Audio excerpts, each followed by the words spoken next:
I just wrapped work on my first four-figure documentary project. It was a ton of fun and I'm very proud of it, even though it was shot on one of the crappiest cameras out there. Crappier than you think. Heads up, I'm going to try to get somewhat granular in this video to deep dive into what I was thinking and how I made this documentary, so this is going to be a bit different from my normal content. I'm going for more detail here and care less about pacing and efficiency. First thing you'll probably think when watching the doc is they had to have done the VHS effect in post, but wow, that's some plug-in or LUT they used. Super convincing. Well, in fact, we shot this on a 1990s standard definition JVC tape camcorder. Dude, that sound is so nostalgic. And then it's just like, here's your cat. Oh yeah, sweet. We had to use a VHS to digital converter box plugged into that camera to record all the footage to a micro SD card rather than tape cassette. So that's why the colors, glitches, cut out to blue screen, and the white overlays are as nostalgic and believable as they are. They're the real deal. The project was a BTS doc on songwriter Jack Blair's latest EP that he dropped this summer.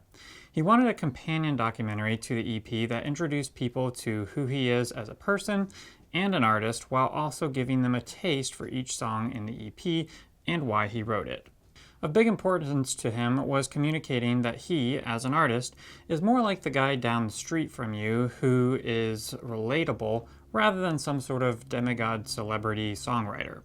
Hence, the home movie aesthetic. He wanted something down-to-earth, retro, ordinary, and personable feeling. So we shot the story components of the documentary on the VHS camera and most of the music video portions on my C100 Mark II to make them stand out as more polished and professional. His music really is of the highest quality, and we still wanted to communicate that in the doc. So let's step back a bit and listen in on our initial pre-production conversation as we hashed out how to approach this documentary. That was one thing that I've been brainstorming, but I want to keep trying to nail down what's the story of this home video. What they say in filmmaking is you need to make the stakes primal. So they need to be like live or die kind of what's the cost? Like, why do you have to go on this hero's journey and not just stay at home status quo? And so usually it's like protection of a loved one, fear of death, love, survival, like those kinds of things that it's like you can't just repeat tomorrow what you did today because there's an alien invasion, they're blowing up houses downtown and it's coming your way. You have to do something about it.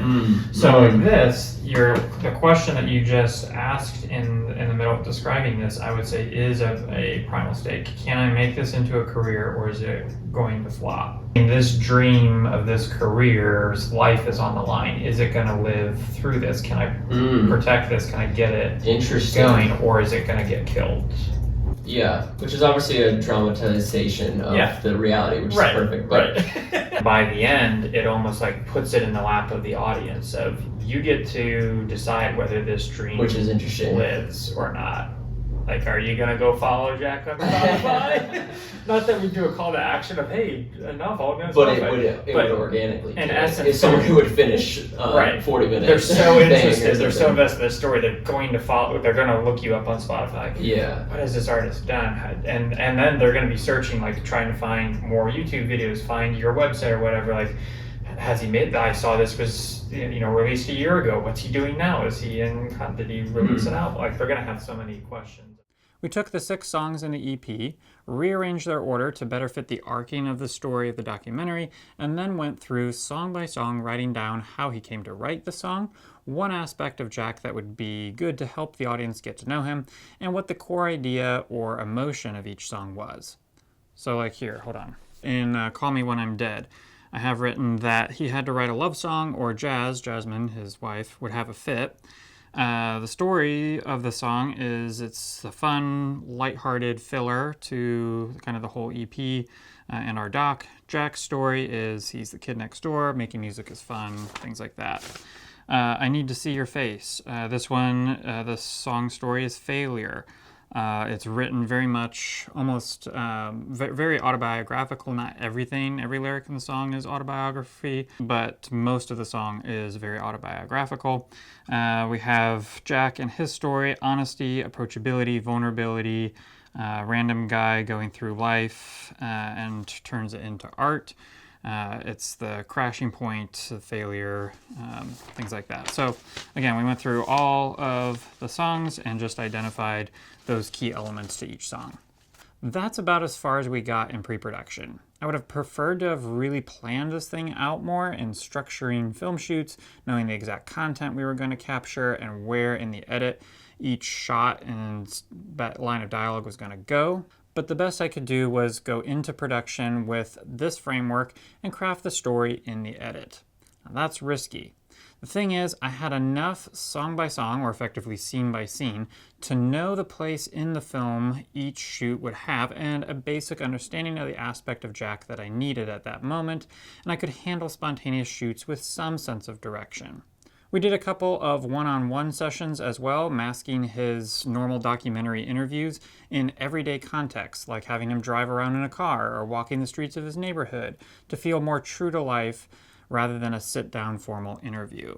He also hosted a launch party where he showed a couple of the music videos I did for 2 of the songs of the EP and shared some of the stories of how each song was written to a bunch of his friends. Throughout the evening, I interviewed them about him and his work, and it gave everything an everyday home movie casual vibe that we really wanted to get across. So let's talk about shooting the stock. I had 2 styles and approaches, the VHS portions and the music videos, and occasionally those overlapped. First off, we wanted to make the stock feel like it was filmed by a friend of Jack who just happened to have a 1990s camcorder recording whenever he was around. Having grown up in the 90s and early 2000s with a camcorder myself and seeing home videos of friends and relatives, I knew that to pull off the believability of this, I was going to have to get way outside of my comfort zone in terms of cinematography.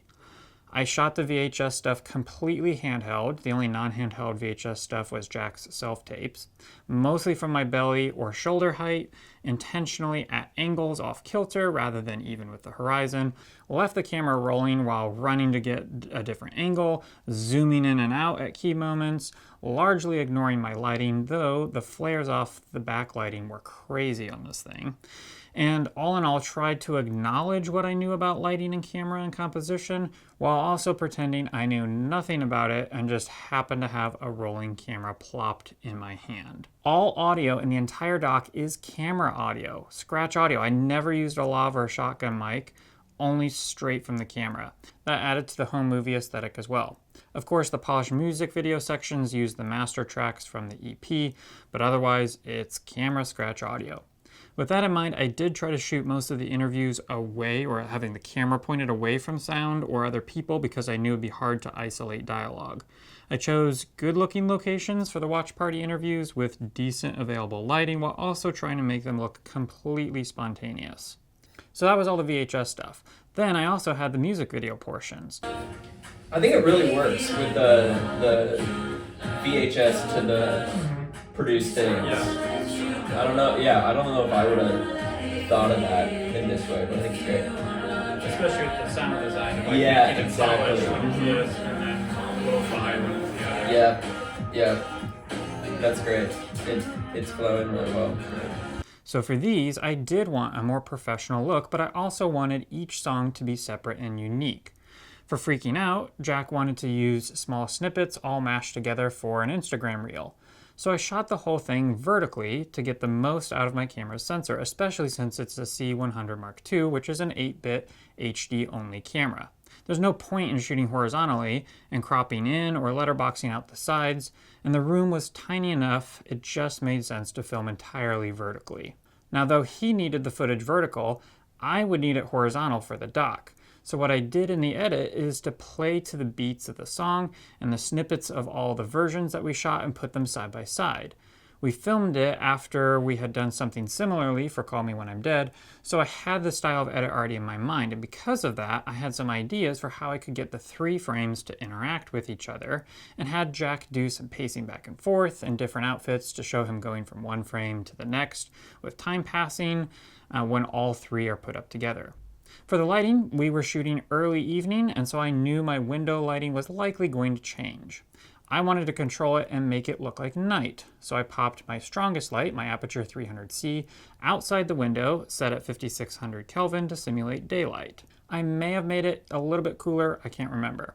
But then I bounced my Aputure 60X at 3200 Kelvin off the sidewall to make my key light and motivate it with this lamp. In the lamp, I put my Aputure Ace 25C set to 3200 Kelvin. The Ace wasn't the best light for the lamp, honestly, and this was the last shoot that convinced me I really needed to buy a few Aputure Accent B7Cs because I have run into this situation far too many times. All I had was the Ace 25C at this time, and I made it work. I then set my camera white balance to 4300 Kelvin to accentuate both the warmth of the room lights and the coolness of the window light to simulate night. By putting the white balance right in the middle of where I have my 2 light sources color temp, I was able to exaggerate both of those colors and simulate that warmth from indoor incandescent lighting contrasted with the coolness from the moonlight outside, and it made it look more night-like. Jesus in the Corner Store. We actually had filmed earlier in the year before he approached me to do the doc. I think it may have been my test project to see if he could trust me for this one. I don't know. Anyway, I talk about my whole approach to this shoot in another video, which I'll link in the description below so you can learn my whole thought process and methodology there. Way of thinking. Jack and Jasmine had just sold their house and had cleared most of their stuff out, but he wanted to use the space one last time. So he set up a jam session in their empty living room. We set up the drummer and the guitarist on the couch, which was pretty weird and new for them, but they made it work. Jack was in the corner and the bass player on the fireplace. Now this gets a little into post-production here, but I started the song on the VHS being played back in the car ride and then transitioned into the music video shoot, still on the camcorder.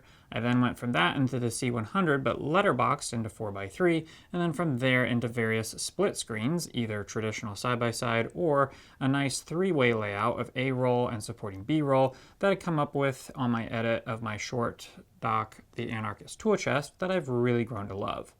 I threw in all kinds of wacky aspect ratios, mixes of VHS and C100 footage, and all in all, it was just a crazy fun mix. Now this was the first shoot that I used my new Aputure Accent B7C lights that I mentioned before, along with my 300C and 60Xs. I put the B7Cs into the fixtures on the set to motivate as well as provide lighting where I needed it on the musicians' faces. The 300C was behind the bass player as a hard light, filling the whole room as my main key, and I didn't care if this got in the shot. It was gonna flare great and feel like a semi-produced yet also chill jam session, which is what it was. I put a 60X behind the guitarist in a similar way and set all of the lights as warm as I could. I think it was 2700 Kelvin to make the room feel overly yellow-orange and have a nostalgic lo-fi living room vibe. I've made a habit now of setting my white balance on my camera to a specific Kelvin rather than using the default tungsten or daylight shortcuts, even if I'm setting it to 3200 or 5600 Kelvin. It's been a good habit for intentionality, as well as just having a better understanding of color temperature and light and what I'm seeing in my environment. 4300 Kelvin is a great sleeper white balance to use to accentuate blue daylight temp or warm indoor temp. Okay, on to Call Me When I'm Dead. Jack wanted a wacky music video of his friends burying him alive. I wanted a shot from his perspective in the grave as his friends piled the dirt on, and I knew we would only be digging a hole about 12 to 18 inches deep. So, in order to get the right perspective of this shot, I had to use a fisheye lens. The fisheye distortion matched the zany feel of the whole music video so well, I used it for most of the shoot.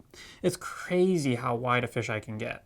I still use my Sigma 18-35 when I needed some straightforward looks, but for the POV shot, I put the fisheye on the C100 Mark II, laid it in the dirt face up, put a pane of glass from a picture frame on top of it, and then told Jack's best friend to drop a shovelful of dirt right on the glass.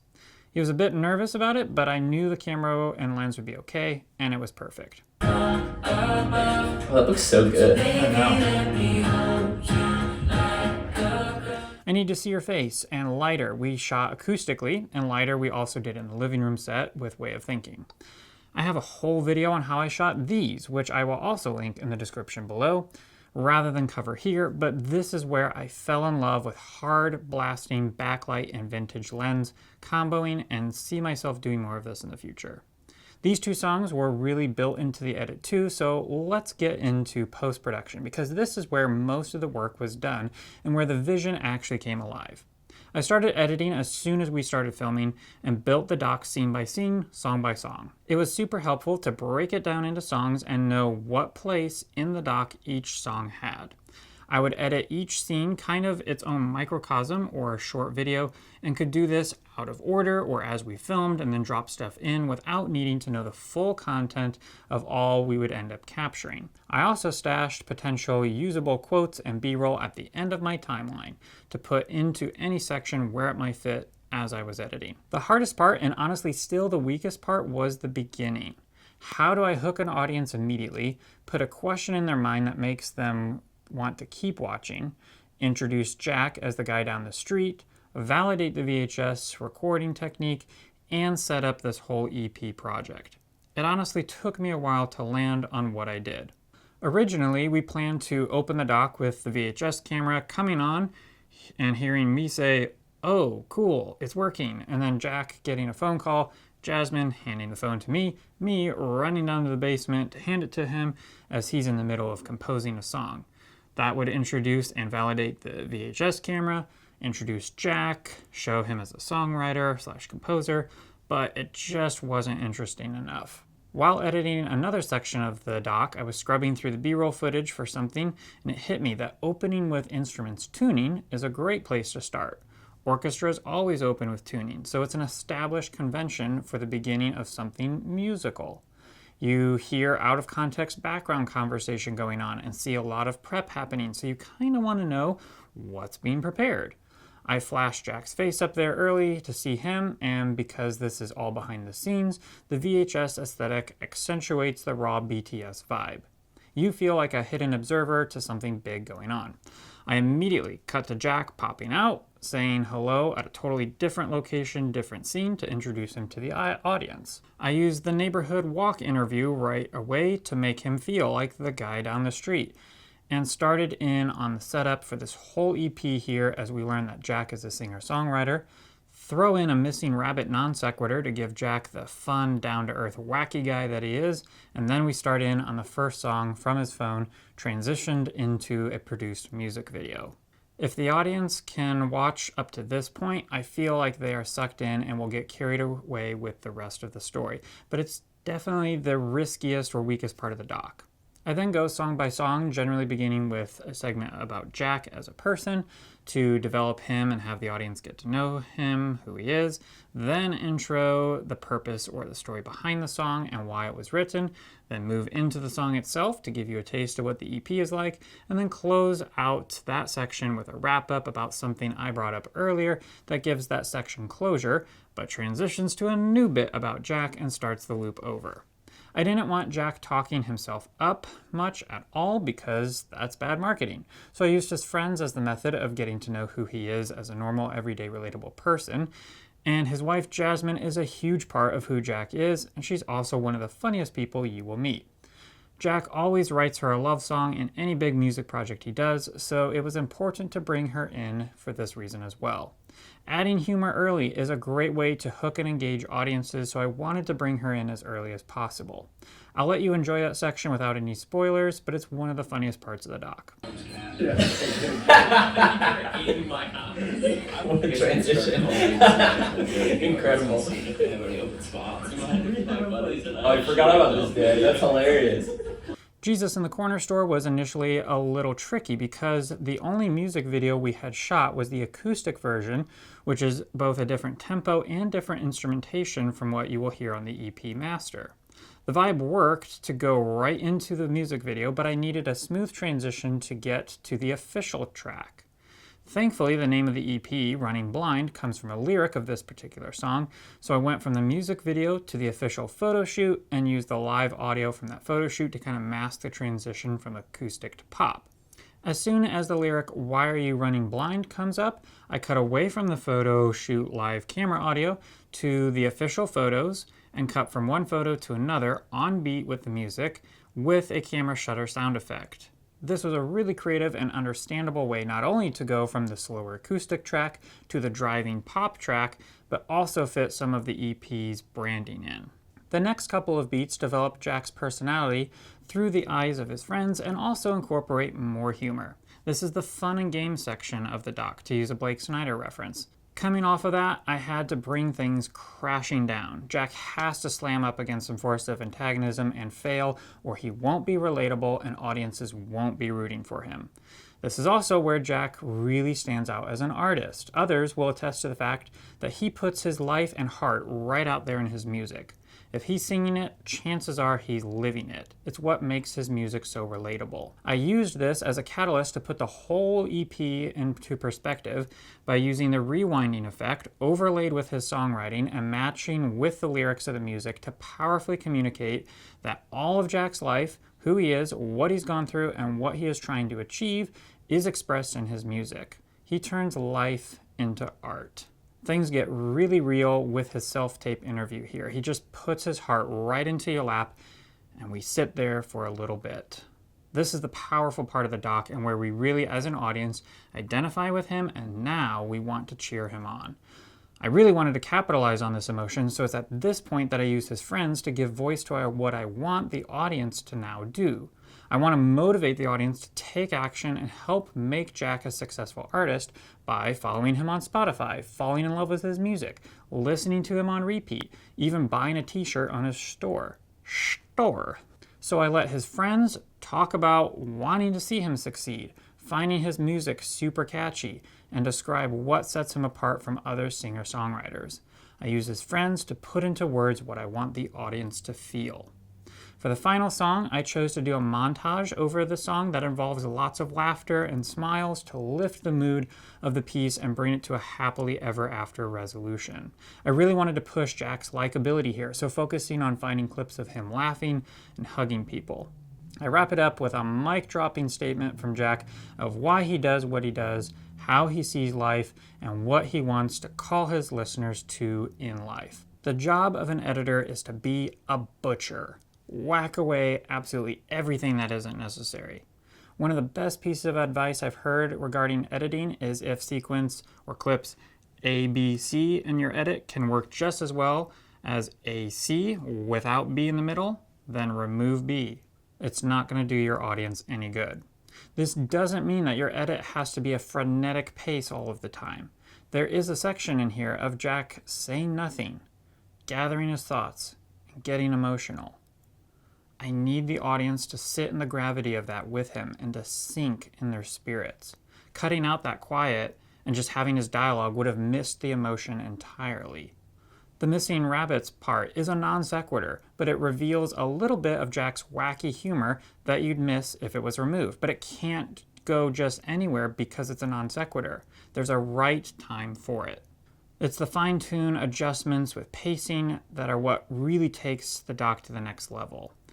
This was a really tough edit, and it took a lot of combing through pass after pass after pass, doing nitty-gritty massaging to get it right. Anytime I had a thought as an experience as a viewer, I knew the audience would as well. So if I looked at the time code to see how long this piece was, I knew the audience would be doing the same thing as well at this point, and something must be boring them. I've learned that the fix for that is usually about 30 seconds earlier. So how can I tighten that section up? By cutting out anything that wasn't absolutely critical. Or how can I intrigue them with a question left unresolved? That's the job of the editor. Hundreds of hours later, I have a doc I'm truly proud of. Dude, that's awesome. That was so great. Yeah. I really loved it. Awesome. So. Yeah, man. Well, it's awesome. I'm really excited about it. Yay. Well, there you have it. The link to the piece is obviously in the description below. I hope you enjoy it as much as I do, and then please go and listen to Jack's EP on Spotify. I absolutely and genuinely love every song on it. I've been listening to it on repeat. My wife does as well. We've already have most of the lyrics memorized. It's really dope. Like I mentioned before, I'll also link the other BTS videos in the description below. And I hope this video was helpful for you, because though I won't be seeing you in the next one, you're sure to see me. Rough.